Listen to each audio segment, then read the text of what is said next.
welcome back to another video. Hope you all are doing well.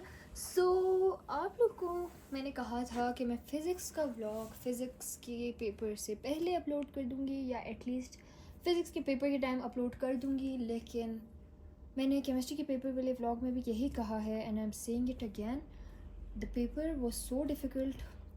उसकी preparation इतनी ज़्यादा थी और इतना ज़्यादा इसके चैप्टर्स थे और मुझे बिल्कुल टाइम नहीं मिल रहा था कि मैं खाना खाऊं, मैं सोऊं, मैं पानी पीऊं, किसी चीज़ का टाइम नहीं था. तो व्लॉग तो बहुत ज़्यादा दूर की बात है. एंड फ़िज़िक्स मुझे लगा था चैप्टर्स कम है तो हो जाएगा, लेकिन नहीं भाई. बट फ़िज़िक्स ने मुझे अपनी सही असलियत दिखाई है कि फ़िज़िक्स को बिल्कुल हल्का नहीं लेना है. एंड यस, आई रियलाइज्ड कि फ़िज़िक्स को लिटरली हल्का नहीं लेना है. सो फ़िज़िक्स के भी इम्पॉर्टेंट टॉपिक्स और चैप्टर्स मुझसे आप सब ने पूछे हुए थे, तो मैंने सोचा मैं आप लोग को बता देती हूँ. चैप्टर नंबर 1 में हमारे पास मेजरमेंट्स वाला आ जाता है. तो एस्टिमेशन से या तो MCQs आ जाते हैं, या अगर पेपर बहुत ही आसान और बहुत ही अच्छा आया हुआ है तो उससे शॉर्ट आ जाता है. लॉन्ग आई डोंट थिंक कि इस चैप्टर से कोई भी लॉन्ग बन सकता है सिवाय एक के, वो मैं आप लोग को बताती हूँ. डिराइव्ड यूनिट्स, बेस यूनिट्स, इसमें ये आप लोग के पास आ सकता है कि आप SI यूनिट डिराइव का बताएं कि क्या होगा और बेस यूनिट्स की टर्म्स में बताएं. इस तरह के क्वेश्चंस आ सकते हैं. जैसे वो आप लोग को कह सकते हैं, हमारे पेपर में भी आया था, मैं आप लोग को दिखाऊंगी कि फॉर एग्जांपल प्रेशर का जो है ना यूनिट बताएं आप लोग in terms of base units. तो इस तरह से आ सकता है. ये डेफिनेशंस नहीं आएंगी, मतलब वो आपको डायरेक्टली दे सकते हैं इस तरह का. उसके बाद हमारे पास आ जाता है dimensions of physical quantities. Numericals आ सकते हैं कि ये चीज़ की आपने ना डायमेंशन बतानी है या फिर आप इसके डायमेंशंस बताएं. ऐसा क्वेश्चन आ सकता है. या फिर MCQs आ सकते हैं. हमारा एक MCQ इससे रिलेटेड आया था कि what is the dimension of temperature. So ये थीटा था एंड इट वाज इजी. बाकी ये टाइप्स ऑफ डायमेंशंस हैं, ये भी आपको आने चाहिए. हमारे पास जो लॉन्ग में आ सकता है वो है एडवांटेजेस ऑफ डायमेंशंस. ये लॉन्ग में भी आ सकता है और ये शॉर्ट में भी आ सकता है और ये इंपॉर्टेंट है. ये जो होमोजेनिटी ऑफ एन इक्वेशन, ये भी इंपॉर्टेंट है और इसकी ये एग्जांपल भी आपको याद होनी चाहिए कि अगर आपको एग्जांपल देनी पड़ जाए तो आपको याद होनी चाहिए. और इसी तरह to derive a possible formula, हमारा एक शॉर्ट आया था, वो भी मैं आप लोग को पेपर जब मैं आप लोगों से पूरा डिटेल अभी डिस्कस करूँगी, अभी मैं आप लोग को पेपर दिखाऊँगी. So make sure to watch this video till the end, क्योंकि अभी मैं आप लोग को पहले इंपॉर्टेंट टॉपिक्स बता रही हूँ और उसके बाद फिर मैं आप लोग को जो मेरा प्री बोर्ड का एप्सेक्स का पेपर आया था क्लास 11th का, वो मैं आप लोग को एक एक क्वेश्चन डिटेल से उस पर मैं आपके साथ डिस्कशन करूँगी ताकि आप लोग को पता चले कि पेपर में किस टाइप के क्वेश्चन आए थे. तो ये चीज़ें ये बहुत इंपॉर्टेंट है, यह आपको आना चाहिए. इसी तरह लिमिटेशंस भी आपको आनी चाहिए. शॉर्ट्स में आ सकते हैं. यहाँ पे अगर आप लोग देखें 4 लिमिटेशंस हैं और 4 मार्क्स में ये क्वेश्चन बहुत ईजी आ सकता है. इसी तरह ये जो है ना derive formula for the time period of simple pendulum, ज़रूरी नहीं है कि टाइम पीरियड ही आए, सिंपल पेंडुलम का ही आए, किसी और चीज़ का भी आ सकता है. और आपने left hand side is equal to right hand side proof करनी है या फिर उसकी इक्वेशन बनानी है, ये आ सकता है. ठीक है. प्रिसीजन एंड एक्यूरेसी, डिफरेंस आ सकता है, इसका आ सकता है. शॉर्ट में आ सकता है, लॉन्ग में आई डोंट थिंक क्या आ सकता है. बट ये भी अच्छा है, इंपॉर्टेंट है for the MCQs and for short questions. Uncertainties, it is an important topic और ये आ सकता है. इसमें परसेंटेज अनसर्टिनिटी है, फ्रैक्शनल अनसर्टिनिटी है, ये चीज़ें आ सकती हैं. Absolute uncertainty, it is all very important. Shorts में भी आ सकता है, लॉन्ग में भी आ सकता है, तो इसकी भी तैयारी अच्छी करनी है. रूल्स जो हैं, रूल्स आर एक्सट्रीमली इंपॉर्टेंट, क्योंकि अगर आपको रूल्स नहीं आते होंगे ना तो इसके न्यूमेरिकल्स आप फिर सॉल्व नहीं कर सकते. ये न्यूमेरिकल्स में आते हैं और आपने इसको अप्लाई करना होता है. या फिर ये भी आ सकते हैं कि लॉन्ग क्वेश्चन में अगर अनसर्टिनिटी आ जाती है तो आपने उसके सारे रूल्स एक्सप्लेन करने होंगे. तो इसीलिए ये इंपॉर्टेंट है. इसको आपने सिर्फ याद नहीं करना, सिर्फ समझना भी है इसको साथ साथ, क्योंकि ये न्यूमेरिकल्स में भी आते हैं. तो ये बस चैप्टर इतना सा ही है, ये इजी से चैप्टर है, ये ठीक है, हो जाता है. इसके जो क्वेश्चंस हैं वो आप लोगों ने इंपॉर्टेंट करने हैं और न्यूमेरिकल्स तो सारे चैप्टर्स के करने ही करने हैं, बहुत इंपॉर्टेंट है. एग्जाम्पल्स, अच्छा ये जो सॉल्व एग्जाम्पल्स है ना, इंक्लूडिंग मी, मैं ख़ुद भी ऐसा करती हूँ. ये जो सॉल्व एग्जाम्पल है ना, मैं इसको नहीं देखती. मैं कहती हूँ ये तो इंपॉर्टेंट है ही नहीं ना. ये जो यहाँ पे लास्ट क्वेश्चन दिया हुआ है असेसमेंट, बस यही इंपॉर्टेंट है. मैं तो ये तो वैसे ही हुआ हुआ है, ये पेपर में थोड़ी आएगा. ये पेपर में आता है. कभी कभी ऐसा भी होता है कि आपके एक्सरसाइज से क्वेश्चन नहीं आते, कहीं से नहीं आते, और वो एग्जाम्पल आ जाती है जो आपकी बुक में होती है और आपको याद होता है कि ओहो ये तो मेरी बुक में थी लेकिन मैंने देखी नहीं क्योंकि मुझे लगा इंपॉर्टेंट नहीं थी. तो एग्जाम्पल सारी एक बार रीड कर लें, आपको समझ आ जाएगा. उसमें कभी कभी ऐसी चीज़ें होती हैं जो आपकी ना चैप्टर में होते हैं, ना पूरी जो है ना एक्सरसाइज में होते हैं, कहीं भी नहीं होते और वो आपके एग्जाम्पल में होते हैं. सो इसी तरह अभी हमारे पास वेक्टर्स चैप्टर है। वेक्टर्स में रेक्टेंगुलर वाले ये बहुत आसान है, हमने 9th में भी किया था, ये सारा किया था। ये finding a vector and it's components, ये बहुत सारे दोनों आसान पेजेस हैं, ये हमने किया हुआ था। अब आ जाता है हमारे पास इंपॉर्टेंट हमारे पास आ जाता है scalar product which is also called dot product and vector product which is also called cross product. ये एग्जाम्पल भी आप लोगों ने देख लेनी है इसमें, क्योंकि कॉर्डिनेट्स वगैरह हैं, कॉर्डिनेट्स की वजह से साइंस चेंज होने वो आपको इसी एग्जाम्पल में क्लियर हो जाएगा, वो ये एग्जाम्पल करनी है, ठीक है। तो scalar product is very important and vector product is very important, और इन दोनों का फ़र्क भी, इसका जो है ना म्यूचुअली परपेंडिकुलर पे 0 होता है, उसका म्यूचुअली परपेंडिकुलर पे 1 होता है।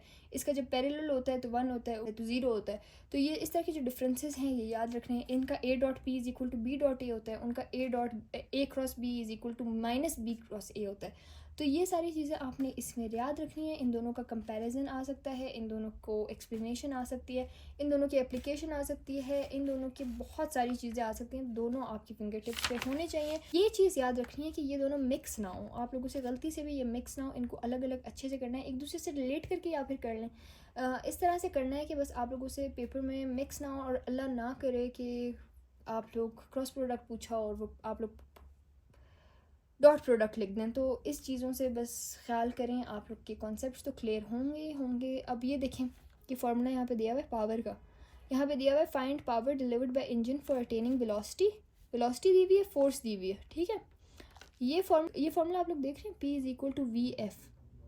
ये वी एफ वाला फार्मूला कहीं भी नहीं है, सिर्फ यहाँ पे, सिर्फ इस एग्जाम्पल में, ना पूरे चैप्टर में ना पूरे बुक में कहीं है ये फार्मूला, ये सिर्फ इसमें है। और अगर कल पेपर में आ जाता है हमें हैरान होंगे कि यार ये क्या सीन है, ये तो इसमें हमने तो पढ़ा ही नहीं था। तो ये है इसमें, ये इसलिए इम्पोर्टेंट है। अभी आप लोग को मैंने एग्जाम्पल भी दे दिए। उसके बाद बस यही है, ये वाला टॉपिक जो है ना, physical significance of vector product, ये इंपॉर्टेंट है। इसमें भी आप लोगों ने बताना है, ये सारा सही से समझना है। और न्यूमेरिकल्स तो सबके इंपॉर्टेंट है। ट्रांसलेटरी मोशन में पहले ये सारा तो इंक्लूडेड ही नहीं है यहाँ तक। ये फॉर्मेटिव सिलेबस का पार्ट है, ये पेपर में नहीं आएगा, क्योंकि FBISC ने पहले से क्लियर कर दिया कि ये यहाँ तक पेपर में नहीं आएगा। फ्री फॉल हम पहले भी पढ़ चुके हैं। प्रोजेक्टाइल मोशन इंतहा का इंपॉर्टेंट है, बहुत ज़्यादा इंपॉर्टेंट है। प्रोजेक्टाइल का लॉन्च हॉरिजॉन्टली एंड वर्टिकली, दोनों बहुत ज़्यादा एक्सट्रीमली इंपॉर्टेंट है। यहाँ तक पेज नंबर हमारे पास जो है ना 39 तक बहुत इंपॉर्टेंट है ये सारे टॉपिक्स, ये आप लोगों ने अच्छे से करने हैं, आप लोग को इजीली आने चाहिए। फिर हमारे पास application of conservation of momentum भी इंक्लूडेड नहीं है। ऊपर जो ये वाला जो टॉपिक है ये इंक्लूडेड है, नीचे ये टॉपिक इंक्लूडेड नहीं है। उसके बाद फिर ये भी सारा इंक्लूडेड नहीं है। अच्छा, elastic and in elastic collisions भी इंपॉर्टेंट है, इसके डिफरेंसेस भी आ सकते हैं और इसकी एप्लीकेशन भी आ सकती है। ये जो टॉपिक है ना, इलास्टिक कोलिशन इन 1 डायमेंशन, यहाँ से लेके ये पेज नंबर 43 से लेके पेज नंबर 45 तक, यहाँ तक इसकी टाइप्स, इसके केसेस, ये इतना इम्पॉर्टेंट है हर पेपर में। इसके बगैर पेपर आता ही नहीं है, या शॉर्ट में आता है या लॉन्ग में आता है। इट इज़ एक्सट्रीमली इंपॉर्टेंट और बहुत इजी भी है। एक बार अगर आप इसकी डेरिवेशन समझ लेना तो आपको याद करने की ज़रूरत नहीं पड़ती, आप खुद ही कर सकते हैं सारी डेरिवेशन। और ये जो केसेस हैं, अगर आप इसको थोड़ा सा कॉमन सेंस भी लगाएं, आपको इसके आंसर्स खुद ही आ जाएंगे। तो ये इंपॉर्टेंट है और ये आया हुआ है पेपर में। अभी मैं आप लोग को पेपर दिखाऊंगी, आप लोग को अंदाज़ा होगा कि ये आए हुए। ये सारे न्यूमेरिकल्स हैं वो आपने करने हैं। ये चैप्टर जो है, चैप्टर 4 पूरा का पूरा बहुत इंपॉर्टेंट है। एक चीज़ भी नहीं छोड़नी, एक लाइन नहीं छोड़नी, कुछ नहीं छोड़ना, एक डॉट भी नहीं छोड़ना। ये चैप्टर बस पूरा बहुत ज़्यादा इंपॉर्टेंट है, कंप्लीट चैप्टर। इसमें एंगुलर मोमेंटम है, एंगुलर वेलोसिटी, ये सारी चीज़ें हैं, वेटलेसनेस, सैटेलाइट, आर्टिफिशियल ग्रेविटी, इसकी डेरिवेशंस, सब कुछ बहुत इंपॉर्टेंट है। बहुत डिटेल से करना है, ये बहुत इंपॉर्टेंट चैप्टर है, ये करना है।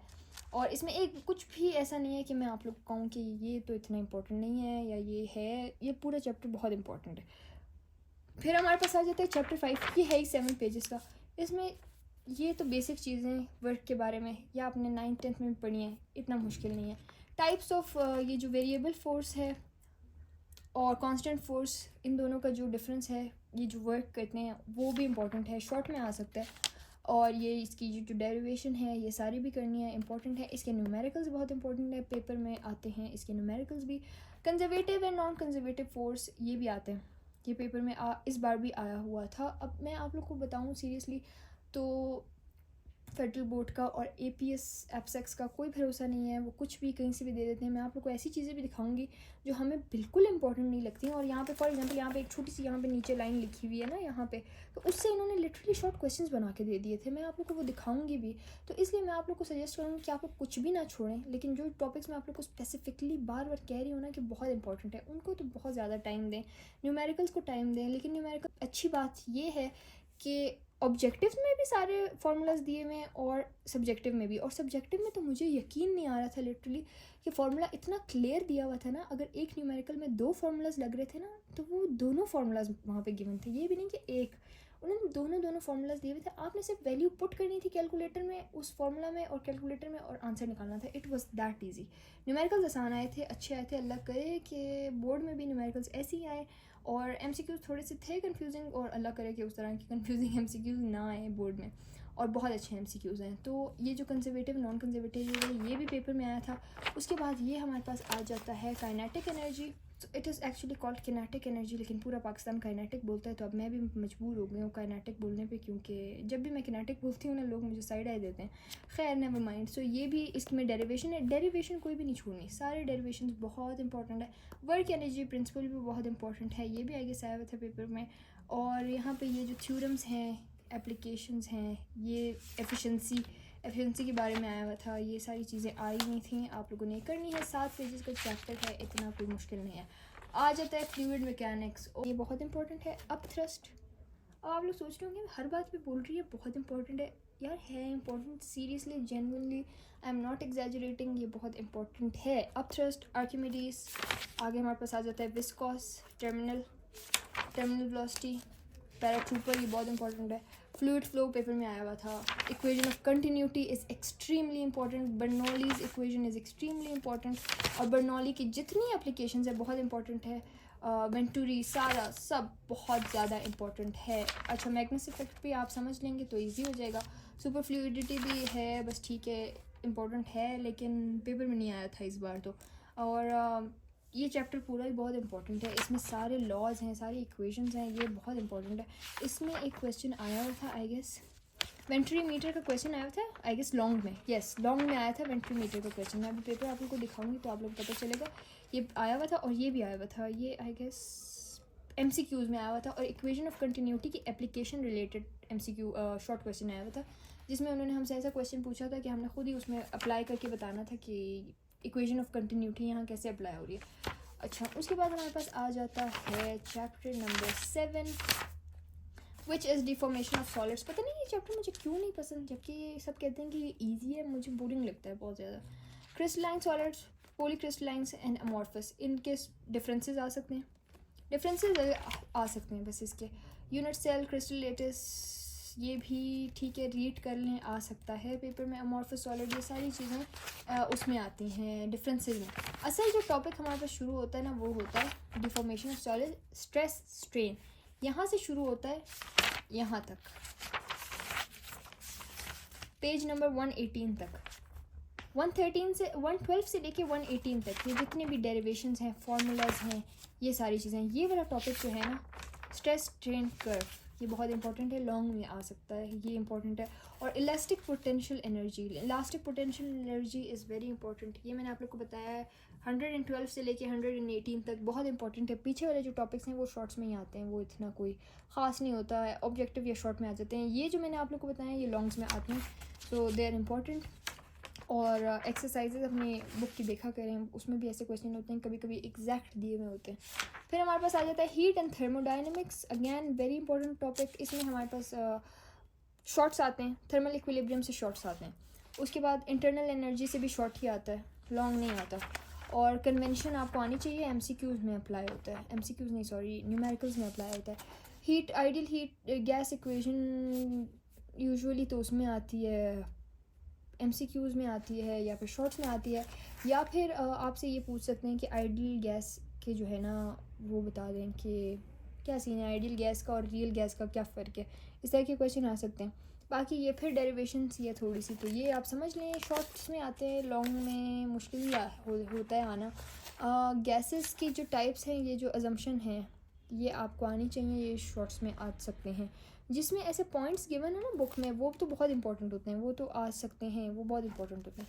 फिर ये वर्क इन थर्मोडाइनमिक्स, फिर ये देखें ये फिर डेरिवेशंस हैं, ये भी करनी है। डेरिवेशन कोई भी नहीं छोड़नी, बिल्कुल भी नहीं छोड़नी। अब आ जाते हैं हमारे पास गैस लॉज, उसमें है बॉयल्स लॉ, चार्ल्स लॉ, ये हमने पहले पढ़ा हुआ है, एक बार रीड करेंगे ना आप लोग को आ जाएगा, इतना मुश्किल नहीं है। असल चीज़ जो शुरू होती है वो यहाँ से शुरू होती है। First law of thermodynamics 132 page से लेके, फिर isothermal process, adiabatic, isochoric and heat engine. Heat engine बहुत इंपॉर्टेंट है। Second law of thermodynamics important है, ये जो ब्लू में गिवन है ये इंपॉर्टेंट है। फिर हमारे पास आ जाता है Carnot cycle which is very very important. फिर हमारे पास एफिशिएंसी ऑफ कार्नोट, अगर कार्नोट आ गया तो आपने कार्नोट पूरा लिखना है, जगह बच जाती है तो एफिशिएंसी भी लिखते हैं। अगर एफिशिएंसी पूछते हैं तो कार्नोट का थोड़ा सा इंट्रो दे के एफिशिएंसी पे स्टार्ट कर दें। उसके बाद फिर हमारे पास आ जाता है रेफ्रिजरेटर, ये हमारे पेपर में आया हुआ था, ये बहुत इंपॉर्टेंट है, सेक्शन सी में आया हुआ था। और उसके बाद फिर हमारे पास आ जाती है इंट्रोपी। इंट्रोपी बस ठीक है, आई डोंट थिंक कि लॉन्ग में आ सकती है, लेकिन प्रिपेयर अच्छे से कर लें, शॉर्ट में आ सकता है, लॉन्ग में आई डोंट थिंक सो। पता नहीं, मुझे खुद लग रहा है, वरना तो आ भी सकता है, कुछ प्रिडिक्ट नहीं कर सकते हम, फेडरल बोर्ड की मूड पे डिपेंड करता है।